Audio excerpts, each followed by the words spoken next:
स्वामी विवेकानंद ग्रंथावली अध्याय 4 कर्तव्य म्हणजे काय याचा आपण भाग 2 क्रमशः बघूयात. मातृपदच जगतात सर्वश्रेष्ठ पद होय, कारण फक्त त्यातच सगळ्यात जास्त निस्वार्थतेचे धडे मिळून निस्वार्थपणे कार्य करण्याची संधी सगळ्यात अधिक लाभत असते. केवळ एक भगवतप्रेमच मातृप्रेमापरीस उच्च होय, बाकी सर्वच खालच्या दर्जाचे. आधी मुले आणि नंतर मग आपण, हा मातृधर्मच होय, ते तिचे कर्तव्य होय. भगवंताच्या मातृभावाचे सजीव प्रतीक म्हणून स्त्रीकडे पाहू शकणारा पुरुष खरोखर धन्य होय. ती स्त्रीही धन्य की जी पुरुषांकडे भगवंताच्या पितृभावाचे साक्षात प्रतीक अशा दृष्टीने बघण्यास समर्थ आहे.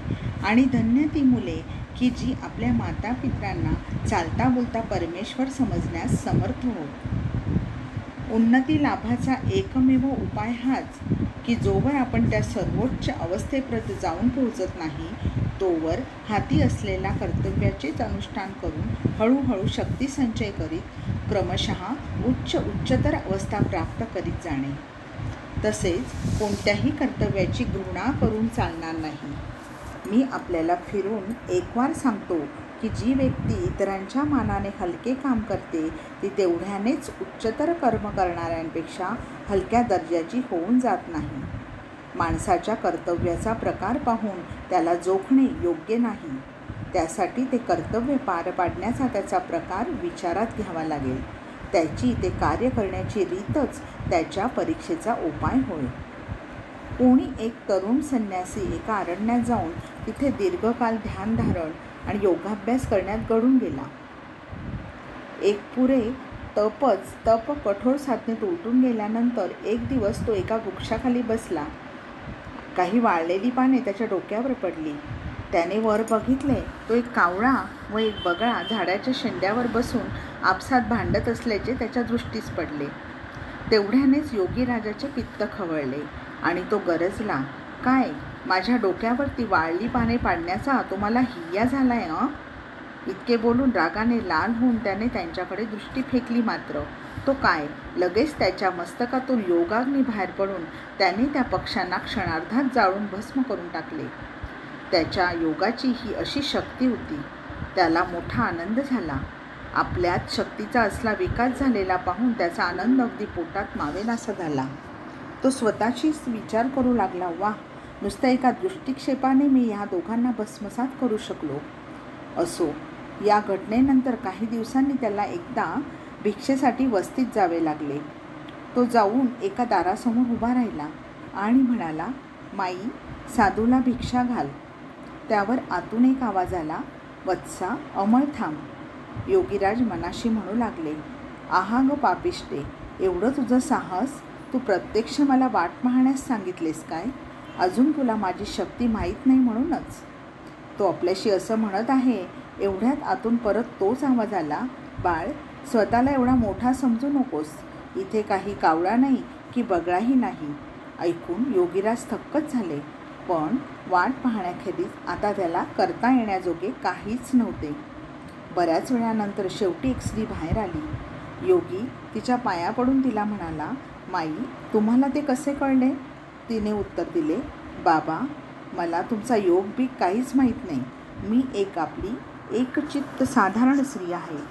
मी तुम्हाला थांबायला सांगितले याचे कारण इतकेच की मी माझे पतिदेव आजारी असून मी त्यांच्या सेवेत गुंतले होते. मी आपल्या आयुष्यात स्वतःचे कर्तव्य पालन करण्याचा यत्न करीत आले आहे. ज्यावेळी मी कुमारिका होते त्यावेळी कन्येने मातापित्रांप्रती करावयाचे कर्तव्य मी करीत गेले. आता माझे लग्न झाले असून आपल्या पतिदेवांसंबंधी असलेले माझे कर्तव्य मी पार पाडित आहे. हाच माझा योगाभ्यास. परंतु स्वतःच्या कर्तव्याचे अनुष्ठान केल्यानेच माझे दिव्य चक्षु उघडले आहेत. त्या योगेच मी तुमचा मनोभाव आणि अरण्यात तुम्ही जे काय केले ते सारे जाणू शकले. असो, मी सांगितले यापेक्षा अधिक उच्च तत्त्व जाणून घेण्याची तुमची इच्छा असेल तर अमुक शहराच्या बाजारात जा. तिथे एक व्याध आहे. तो असा उपदेश देईल की तो श्रवण करून तुम्हाला परम आनंद होईल. संन्याशाच्या योगीराजत्वाने परत उसळी मारली. तो आपल्याशीच विचार करू लागला, अडलं आहे माझं व्याधाकडे जायला, काय म्हणून मी त्याच्याकडे जावं. परंतु आत्तापर्यंत त्याने जो काही प्रकार पाहिला होता त्याने डोळ्यात अंजन पडून तो एव्हाना अमरशुद्धीवर आला होता. म्हणून त्या स्त्रीच्या सांगण्याप्रमाणे त्याने मुकाट्याने त्या नगराची वाट धरली. शहराजवळ आल्यावर तो बाजार त्याच्या दृष्टीस पडला. त्याला दूर एका ठिकाणी दिसले की एक भला गले लठ्ठ खाटीक एकीकडे मोठाल्या सुऱ्यांनी मांस कापित आहे आणि दुसरीकडे गिऱ्हाईकांशी बोलत भाव ठरवत आहे. तरुण संन्यासी स्वतःशीच म्हणू लागला, राम राम, ह्या माणसापासून का मला शिकायचे आहे. हा तर एक राक्षसाचा अवतारच दिसतोय. एवढ्यात त्या व्याधाने वर बघितले व त्या संन्याशाला पाहून म्हटले, स्वामीजी, त्या बाईने का आपल्याला माझ्याकडे पाठवले आहे. माझे काम आटोपेपर्यंत आपण कृपा करून या आसनावर बसण्याची मेहरबानी करा.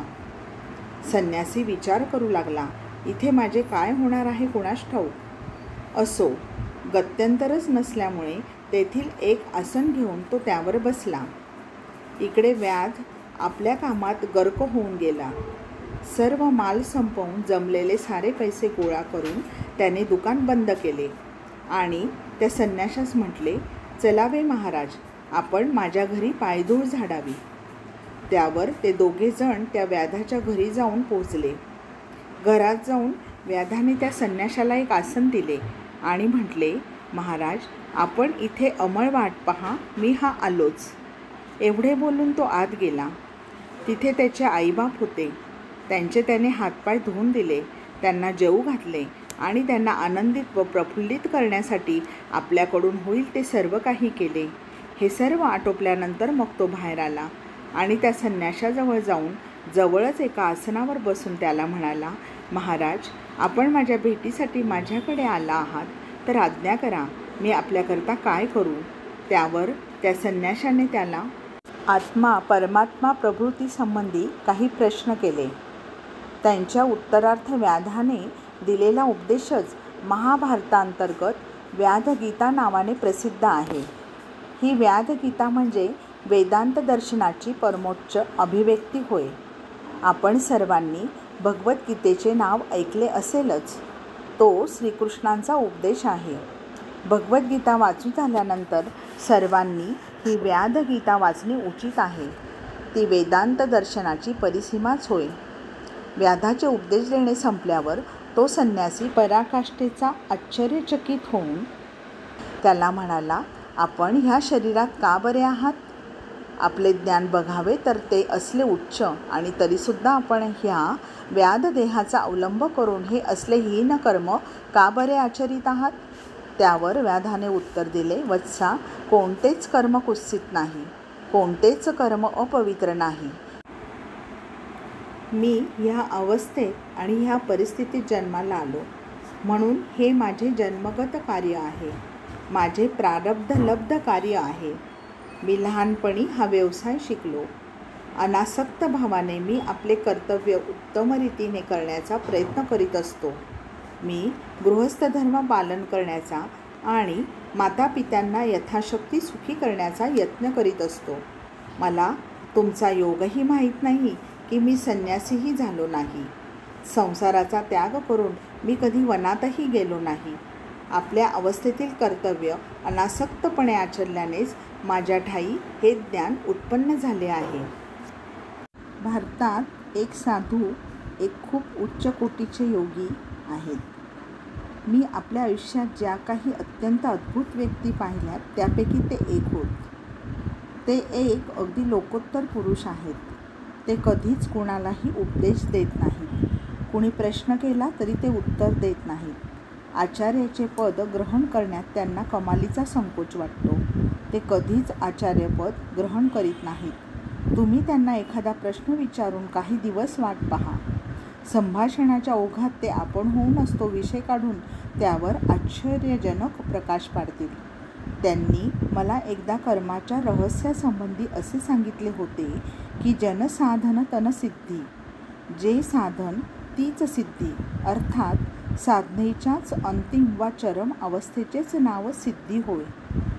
ज्यावेळी तुम्ही एखादे कार्य कराल त्यावेळी तद्व्यतिरिक्त अन्य कसलाच विचार मनात आणू नका. पूजेप्रमाणे, सर्वोच्च पूजेप्रमाणे त्याचे अनुष्ठान करा. तेवढ्या वेळेपुरता समस्त मन प्राण अर्पण करून त्याचे अनुष्ठान करा. वर सांगितलेले उपाख्यानच घ्या ना. त्या व्याधाने आणि त्या स्त्रीने संतोषाने, श्रद्धेने आणि सर्व अंतःकरणपूर्वक आपले कर्तव्य केले आणि त्याचेच फळ म्हणून त्यांना दिव्य ज्ञान प्राप्त झाले. वरील गोष्ट हेच स्पष्टपणे दर्शवित आहे की कर्तव्य, मग ते कोणत्याही अवस्थेतील असेना का, फलकांक्षारहित होऊन ठीक ठीक अनासक्त भावाने अनुष्ठिल्यास आपल्याला परमपदाची जोड करून देत असते, आत्मस्वरूपाचा साक्षात्कार करून देत असते.